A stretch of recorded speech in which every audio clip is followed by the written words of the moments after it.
Assalamualaikum cik, saya nak order satu botol lagi sebab ada nampak kesan kalau ada guna produk ni. Dulu saya nak sembahyang, nak lipat kaki pun tak boleh.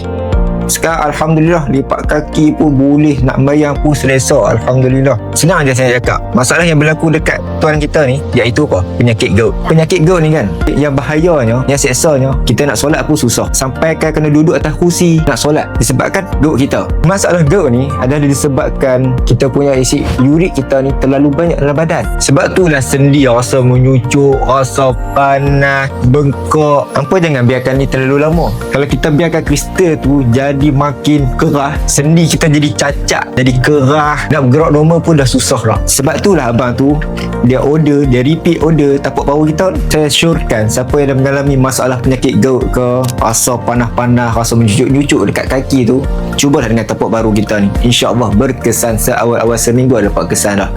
Cara makan pun mudah saja, 2 biji pagi, 2 biji malam, selepas makan secara konsisten. Kalau hampa nak ibadah makin seronok macam dulu, kena dapatkan sekarang.